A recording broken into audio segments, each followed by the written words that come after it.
Ayer el presidente de la República, Sebastián Piñera, anunció una reforma tributaria, pensando también en reformular lo que fue la reforma tributaria implantada por el gobierno de Michelle Bachelet. Estamos con el ministro de Economía, José Ramón Valente, para analizar estos anuncios del día de ayer. ¿Cómo está, ministro? Buenos días, Montserrat. ¿Bien y tú? Muy buenos días. Bien. A ver, antes de ir al detalle quizás de los anuncios del presidente, en pocas líneas, ¿cuál es el diagnóstico de las cosas que para ustedes como gobierno de Sebastián Piñera no estaban funcionando de la reforma tributaria impulsada por el gobierno de Michelle Bachelet y que se quiere reformar con esta reforma? Montserrat, esta es una modernización tributaria con un foco muy específico, que es hacerle la vida más fácil a la clase media, a las pymes y a los emprendedores. Eso es lo que a nuestro juicio no estaba funcionando bien. Eso es a lo que a nuestro juicio apunta el grueso, el corazón de esta reforma. Producto de la reforma tributaria del gobierno de Michelle Bachelet, que eso hizo más difícil, más engorroso, menos claro, menos moderno el sistema tributario para las pequeñas y medianas empresas, ¿o es un problema que también venía antes de esta reforma tributaria? Producto de la reforma del gobierno pasado y producto de que hoy día contamos con nuevas tecnologías, contamos con más información, contamos con la posibilidad de hacer muchos de los procesos que son manuales, que los podemos hacer digitales. Y por lo tanto tenemos la posibilidad de facilitarle la vida a las personas, a los emprendedores y a las pymes. Ya, pero esto es más, lo que está planteando el presidente es más que una digitalización del sistema tributario que en Chile ya va muy avanzado. El tema de la factura electrónica, me imagino que es más que eso lo que se le está ofreciendo a las pymes, ¿o Por supuesto, es mucho más que eso. Y por ejemplo, hay 150.000 pymes hoy día que están pagando un impuesto mucho más alto que el que debieran pagar. Y esas 150.000 pymes que eventualmente dentro de lo engorroso que es el sistema tributario podrían adherir a otro sistema, no lo están haciendo. Hoy día el sistema tributario es complejo. Por ejemplo, existen 3 tipos de sistemas tributarios. Y la gente ni siquiera entiende lo que son. Yo te voy a decir, pero hay uno que se llama semi-integrado, otro que se llama atribuido, otro que es, ¿no es cierto?, el 14 ter. Son siglas que la gente común y corriente obviamente no tiene por qué entender. ¿Qué es lo que se hace? De ahora en adelante va a ser un solo sistema tributario. De hecho, se derogan los otros sistemas tributarios, hay uno solo. Y para efectos de las pymes van a poder entrar a hacer su declaración en el Servicio de Impuestos Internos y ser reconocidas como tales inmediatamente. Tú no vas a tener que decir yo soy una pyme y entonces tengo que demostrar que soy una pyme. No, el sistema va a reconocer inmediatamente que eres una pyme y dado que eres una pyme te va a aplicar, ¿no es cierto?, las facilidades que corresponden para las pymes. Pero la tasa de impuesto a las empresas hoy día es la misma para pymes y para grandes empresas.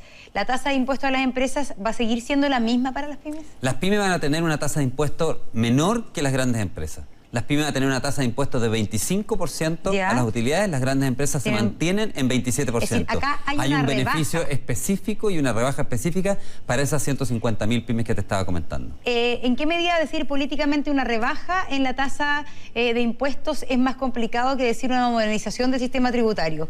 Porque hoy día decir que se va a rebajar el impuesto a las pequeñas y medianas empresas tiene costos políticos y conflicto político más grande que modernizar el sistema. Yo creo que no, Montserrat, yo creo que la gente lo que quiere es justamente darle más oportunidades a aquellos que tienen menos, porque al final la burocracia es algo con que las grandes empresas y los grandes contribuyentes pueden lidiar sin problema. Contratan abogados, tienen sus equipos de gestión y por lo tanto la burocracia para los grandes no es problema. La burocracia es un problema grave para los chicos, para las pequeñas, para las microempresas, que no tienen cómo contratar abogados, que no pueden contratar buenos contadores y que terminan pagando mucho más impuestos de los que debieran. Respecto a la recaudación, las primeras críticas que han surgido de la oposición frente a los anuncios de ayer del presidente Piñera es que se va a recaudar menos, que el Estado va a recibir menos dinero y por lo tanto hay menos dinero para políticas sociales. Efectivamente se va a recaudar menos. ¿Y cómo se responde a eso también, ministro, en el contexto que en el día de ayer fue dada a conocer la encuesta CACEN, que nos habla que la distribución en nuestro país es un problema pendiente que, a pesar de las encuestas año a año, no ha logrado superarse? Sí, parto por lo segundo. Efectivamente, los datos de la CACEN nos muestran ayer que la desigualdad en Chile no disminuyó, a pesar del discurso, y que la pobreza empezó a disminuir a una tasa mucho menor de la que debió haber disminuido y de la que venía disminuyendo. O sea, tuvimos menos caída en la pobreza y un empeoramiento de la desigualdad. Eso nos habla que algo hicimos mal en los años anteriores y queremos corregir. Y parte de lo que hicimos mal es que focalizamos mal los esfuerzos del Estado. Y los esfuerzos del Estado deben estar en los emprendedores, deben estar en la clase media, deben estar en las pymes, que son nosotros los que están tratando de surgir, y no puestos en las grandes compañías que, como decía antes, tienen todas las herramientas para lidiarse con la burocracia y tienen todas las herramientas como para surgir. Les es más fácil a ellos. Lo que hace esta reforma tributaria es justamente ir ahí, a donde es más difícil y hacerles la vida más fácil, con procedimientos digitales y por la vía de que tengan tasas menores. Ahora, respecto a la recaudación de lo que tú me dices, y lo dice el mensaje del presidente y lo dice el mensaje de este proyecto de simplificación tributaria. Aquí no hay menos recursos para el Estado. Lo que se hace es reducir, ir en ayuda de la clase media, por ejemplo, haciendo que las viviendas les salgan más baratas, por ejemplo, haciendo que las pymes tengan menos burocracia y paguen menos impuestos, pero no se reduce la recaudación total del Estado. Y no se reduce porque, por ejemplo, una de las cosas que se introduce es que las boletas van a ser ahora electrónicas. Ya no va a haber más esa boleta con papel. Y lo mismo que ocurrió cuando la factura pasó a ser electrónica, cuando tú haces la boleta electrónica, disminuye significativamente la evasión. Entonces, tú estabas hablando aquí del metro recién en el Transantiago. Imagínate el sistema de la siguiente forma. Tú dices, si hacemos que todos los que no pagan hoy día el Transantiago comiencen a pagar, y esa plata la distribuimos en todos los que pagan para bajarles el pasaje a todos. Eso es lo que está ocurriendo. Es que el tema acá finalmente también es un tema ideológico, es cómo se disminuye la desigualdad. Lo que hasta el momento está diciendo la oposición es cómo el gobierno, frente a una cifra como la conocida ayer en la CACEN, donde Chile no logra superar y por lo tanto incluso aumentar sus brechas de desigualdad y distribución del ingreso, hoy día está planteando una reforma que implique disminución de los impuestos a las pymes. Dice, no, aquí la única forma de redistribuir es subiendo los impuestos, y ese fue el planteamiento y el trasfondo de política económica que planteó Michelle Bachelet. Hoy día lo que ustedes creen es que esa no es la forma de nuestro país ir superando sus brechas de desigualdad. Bueno, Monserrat, claramente cualquier cosa que se haya dicho o hecho en los últimos 4 años desde el punto de vista de disminuir la desigualdad falló. Porque las cifras que nos muestran la CACEN ayer es que la desigualdad aumentó en Chile. Entonces, no podemos pensar en que vamos a obtener distintos resultados haciendo lo mismo. Lo que estamos haciendo nosotros acá es ir en ayuda de aquellos que están al principio de la cadena. Las pymes, hay más de 1 millón de pymes en este país. Hay, fíjate, 800.000 pymes que venden menos de 10.000 UF. Son gente que hay 127.000 almacenes en Chile. Estamos hablando de familias que tienen su pequeño negocio, estamos hablando de emprendedores que quieren hacerse una vida por la vida, no de estar empleados, sino que de emprender. Esa es la gente que esta reforma pretende ayudar. Se ha dicho que esta reforma ayuda a las 1000 empresas más grandes. Bueno, yo te digo, aquí hay una ayuda concreta y directa, 1, a las familias de clase media, y 2, a más de 160.000 pymes que están hoy día en el sistema equivocado. Están pagando 9,45% más de impuestos de lo que podrían pagar, producto de encontrarse hoy día en el sistema equivocado. Esto resuelve el problema para ellos, les reduce efectivamente a las pymes, a la parte más vulnerable de nuestra cadena productiva, los impuestos, de tal manera que ellos tengan más recursos para hacer crecer sus negocios, para hacer, pensar en que pueden tener un negocio un poquitito más próspero. A ver, ¿qué va a pasar con... se plantea algunas franquicias tributarias y también se plantea respecto al IVA de las viviendas? ¿Cuál es básicamente el beneficio que se está extendiendo con esta propuesta, ministro? ¿Tú te acuerdas que había hasta hace poco tiempo atrás, ¿no es cierto?, que decía compre sin IVA? Compre sin IVA, antes que empezara a regir el IVA. Exactamente. Entonces, bueno, de eso se trata. Aquí decía compre sin IVA porque el IVA iba a subir a las viviendas y las viviendas terminaron subiendo de precio. Bueno, lo que hace esta reforma es que las viviendas que están entre 2.000 y 4.000 UF, son viviendas para la clase media, van a nuevamente contar con ese beneficio de IVA. A lo mejor no completamente, pero un parte importante de ese beneficio de IVA. Hoy día ese beneficio de IVA solo se dejó, después de la reforma tributaria, para las viviendas que están entre 0 y 2.000 UF. Nosotros lo estamos extendiendo hasta para viviendas entre 2.000 y 4.000 UF, porque creemos que hay un porcentaje importante de la clase media hoy día que puede acceder a ese tipo de vivienda y queremos que les salga más barata esa vivienda. Y eso también es porque hay un diagnóstico de que el sector de la construcción, la venta de vivienda ha estado baja en el último tiempo. Y el diagnóstico es que tenemos que ayudar a esa clase media que le cuesta tanto.